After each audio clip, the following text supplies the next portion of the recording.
All right, everybody, welcome to today's class. It is on We Can't Exercise for You. So this is our intro into exercise, and one of our theory on exercise is kind of goes up against the what the latest research over the last decade is showing is that one of the best things that you can do for your brain is to move, and two, you do not want to do a bunch of excessive exercise. You can get out there and work out every day, but excessive cardio is a problem. And whatever you can do to have the maximum of effect and build mitochondria, balance out your hormones, reduce your inflammation, but also minimize oxidative stress on your body. That's kind of what we're going for, right? It's called the minimum effective dose. And if you've ever read the book, The 4 Hour Body, that's what it's based on, is this minimum effective dose of what do you need to do for the maximum amount of potential for improvement in your health. And that's kind of what We Can't Exercise for You is about. So I am Dan Kellums. I'm here with Darlene, and we're going to be digging into today's class. Anything you want to say to get started today, Darlene? Well, I know that exercise is something that's super important, that people don't really think beyond what the traditional way of exercising is. They don't consider all the things you just mentioned. Yeah. And then they don't take into account their hormone levels. So this is why it's the fourth pillar and not the first pillar. Yeah.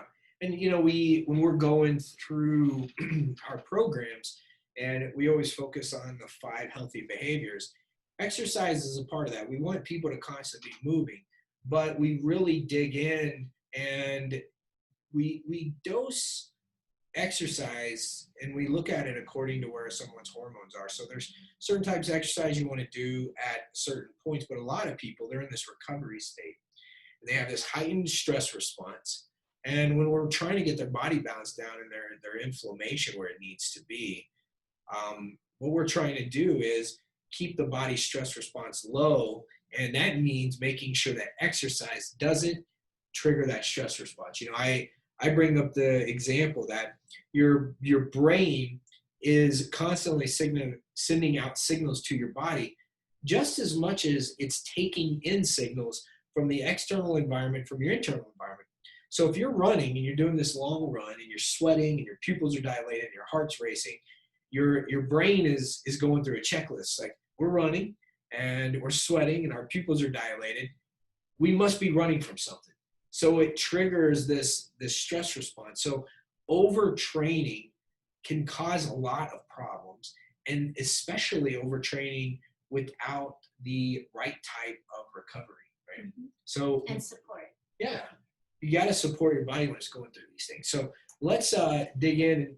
I love all the Hippocrates quotes because he always said, "Let food be thy medicine. Disease starts in the gut." It's like everything, he's like, he definitely should be the father of functional medicine, I think, or holistic medicine. But, he said that all parts of the body have a function, and if used in moderation and exercised in labors in which each is accustomed, become thereby healthy, well-developed, and age more slowly. But if unused and left idle, they become liable to disease, defective, and growth, and age quickly. So we see that, if you overuse or underuse something, it's going to have a huge impact in the overall situation that you see, especially with our cardiovascular and musculoskeletal health. So what is physical activity? It's any body movement that works your muscles and requires more energy than resting. So a lot of examples here, but there's a lot of stuff. And I would like to take this point to make a clarifying moment, is that people get the Fitbits. And it's like, if you put on a Fitbit and you do your regular day and you go, "Oh, I walk 7,000 steps on a regular basis," that doesn't mean that you're exercising. If that's what you do every day, right? My wife is a flight attendant, and a flight attendant might put in 20,000 steps in a day, but their body gets used to it after 15 years. And so elevating your heart rate, these are all things you need to do. So don't let your day-to-day be the equivalent of exercise just because you burn some extra calories, right? Yeah, I think that's an important point. I hear that a lot. Yeah. Like, "Oh, I walked 4,000 steps today."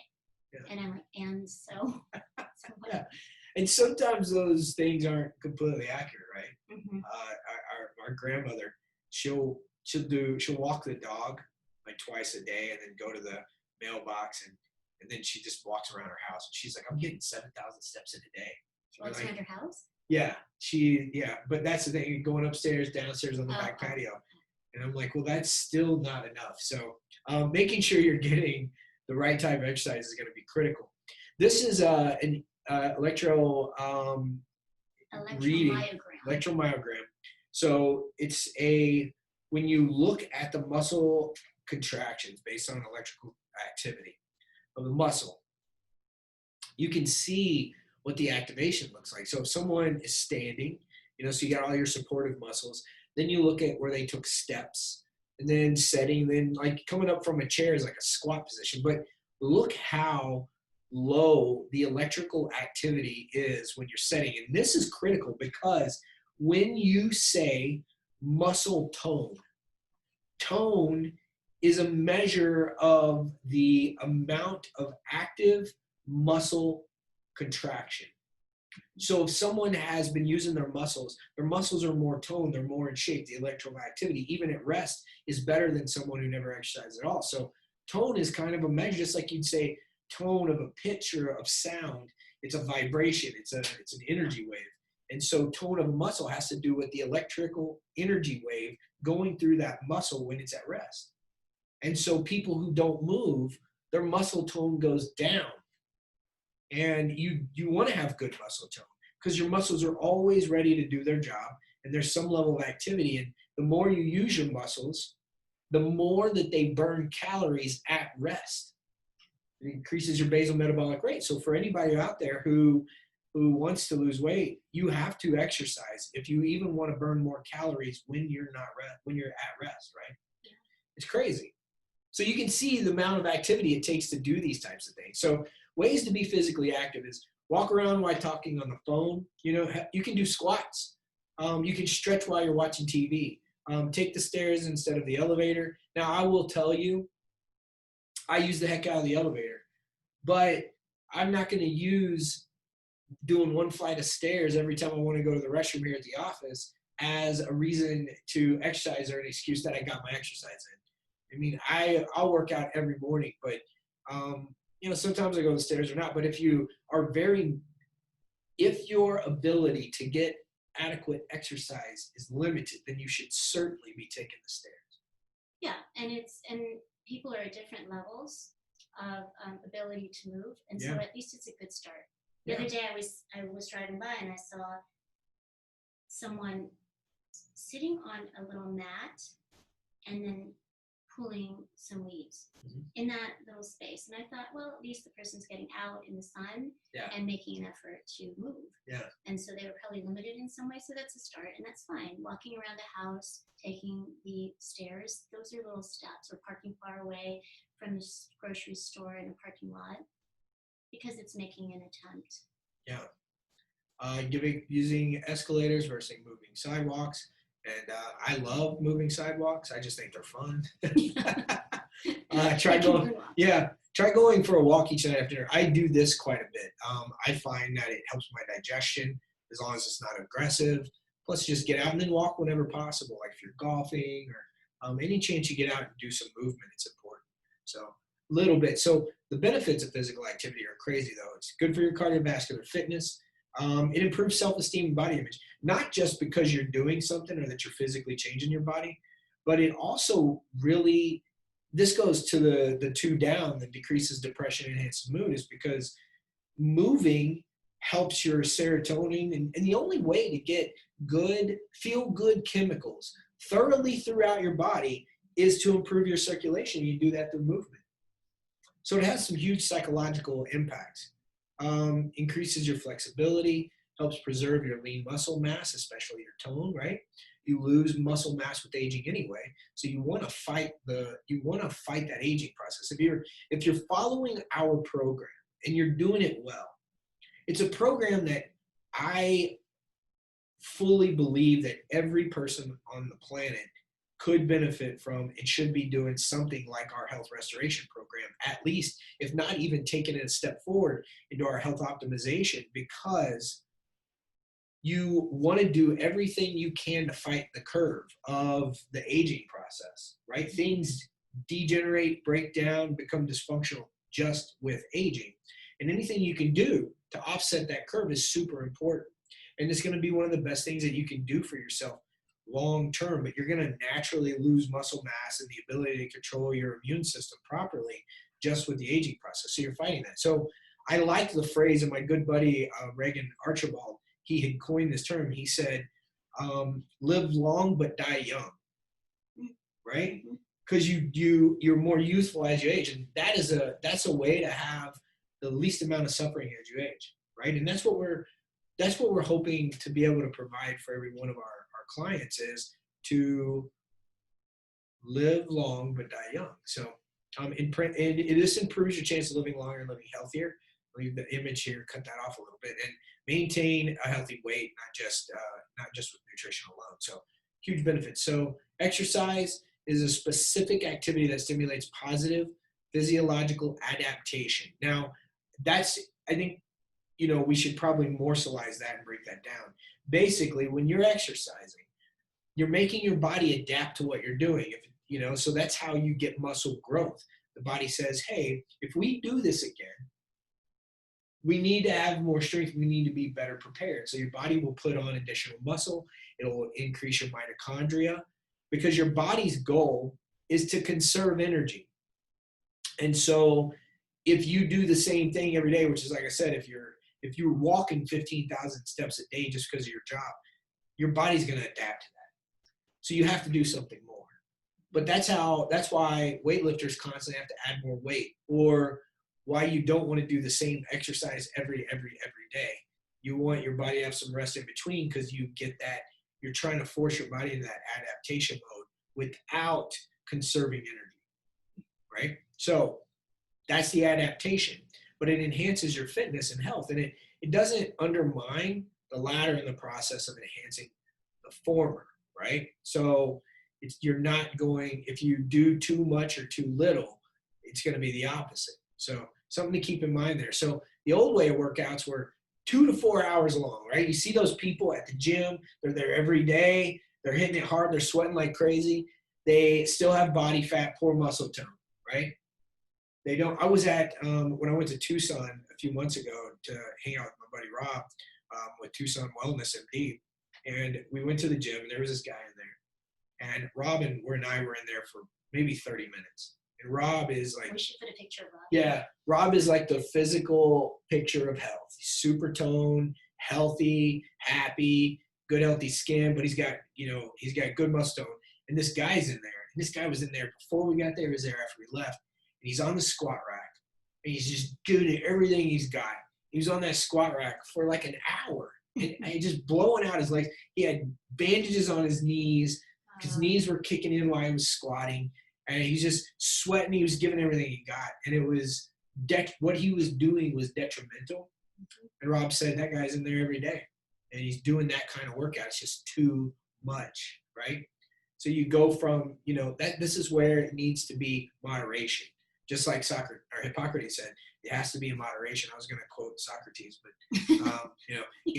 he's more of the chill out. But yeah, there's probably a good, appropriate Socrates quote here. But, that was the thing, is people were in there, they're wearing these garbage sacks to increase their sweating. And the hardest worker wins. Sweat like a pig, look like a fox. But that's not the way it was. So, it's not sweat on your face, that's fat crying. And those are the ideas, right? No pain, no gain. And it was actually detrimental to people cardiovascularly. So the new way, the minimum effective dose is less is more. So this is a 4 to 12 minute workouts with recovery. And we've actually gone to doing the 3 minute or the 3 7-minute workouts a week, right? That's the 7-minute scientific workout. And it's scientific because there was actually research on it that increased people's energy, helped them burn their fat, and it only took up 21 minutes a week, right? You can feel great, right? So You do more like intense exercise for short periods of time, like a hit training, and you run like there's a hot guy in front of you and a creepy one behind you, right? I love that. Like, get where you got to go. You're only one workout away from a good mood. Strong is the new skinny. I love these phrases. The best way to predict your future is to create it yourself. And lifting weights as a kid will not stunt your growth. That is my dad actually told me that when I was a kid. When you were lifting weights? Yeah, when I was in 7th grade, he's like, you don't want to lift weights, it's gonna stunt your growth. And I was like, I'm like in 7th grade, I was 3'11. I was super short. And I was like, really? Like, what else is it gonna do to me? Right? But you only get out what you put into it, but you don't have to wear yourself out. You don't have to get bored because you're overdoing it. You don't have to break anything down. You give that minimum effective dose. And the 7-minute scientific workout is really one of my favorites. Yeah. So where do you begin? So food analysis is really key when you want to get in this physical shape is advise people. This is Dr. Doug McGuff said, I advise people to get their diet straight and then exercise because a highly inflammatory diet in combination with acute systemic inflammation that occurs as a part of exercise, this is where we said exercise, that's that adaptation phase, can actually be a negative thing. So you create inflammation because you're tearing down muscle to build new. You already have inflammation. What does your body feed on? It's going to feed off that inflammation, right?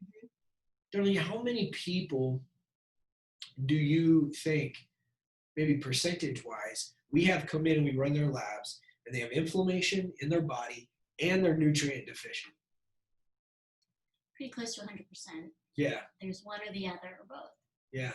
I mean, we do see it with everybody. And if you're on here and you're watching this, you would know that that's probably you, right? So if your gut's not working, this is what you're absorbing. You're not getting rid of your toxins. So how can you properly feed your muscle? Well, you're not going to build. And the inflammation drives more fat, and fat drives more inflammation. So this process will keep you not getting the results that you expect to get out of a hard workout session. It's all related. Yeah, and make you feel pretty bad in the long run. So this is a great quote. So you always start. This is why, just like Darlene said earlier, this is why exercise is the fourth pillar. Because we clean you up to make sure what you're feeding your body is what you need to get the most out of it and to feel great. Cardiovascular health. So less is more. Cardio is not necessary for improving cardiovascular health.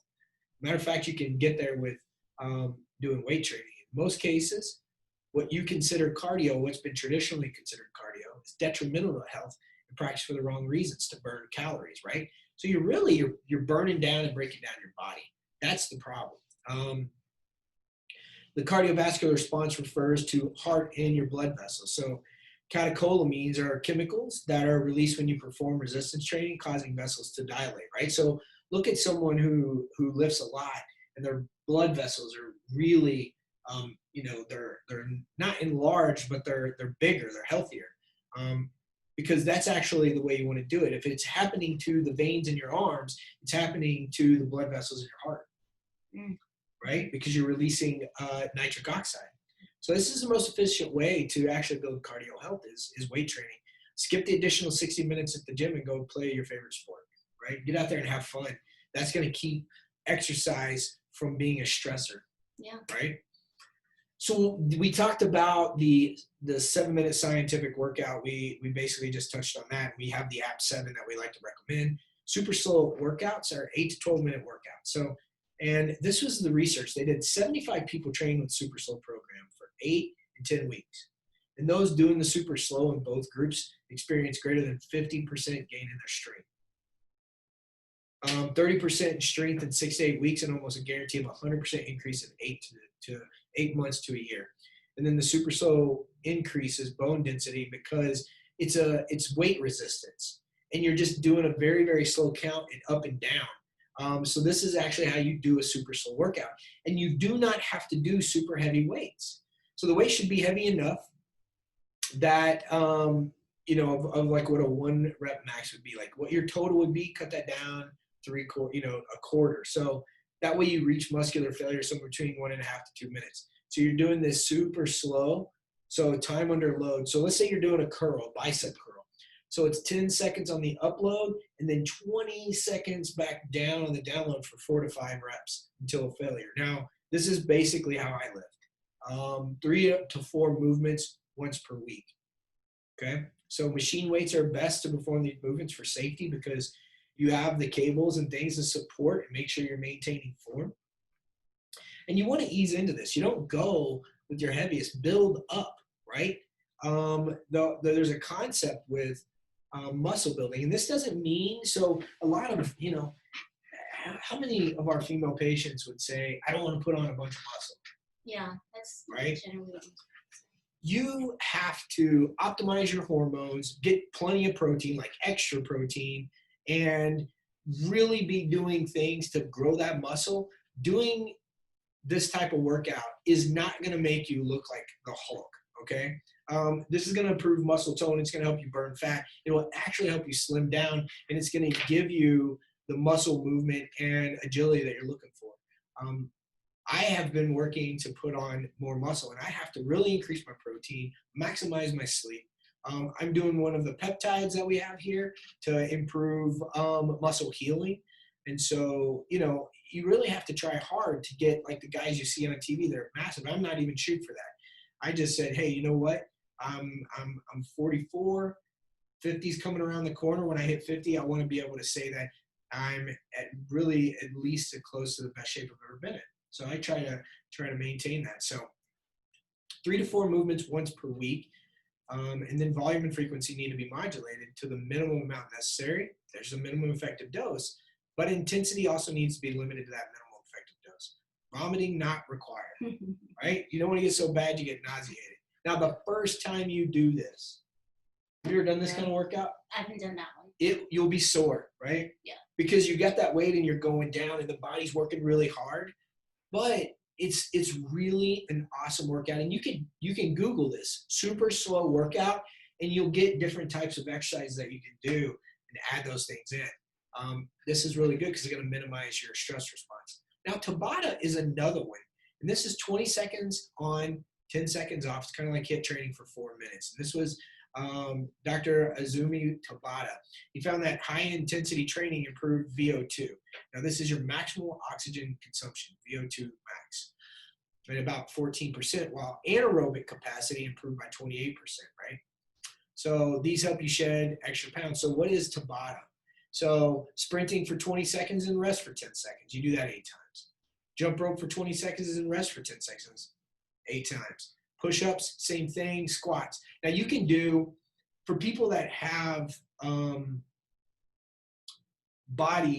physical body damage or pain when they can't do it, I recommend an air squat where you go as low as you can. You can be assisted by a chair or a table.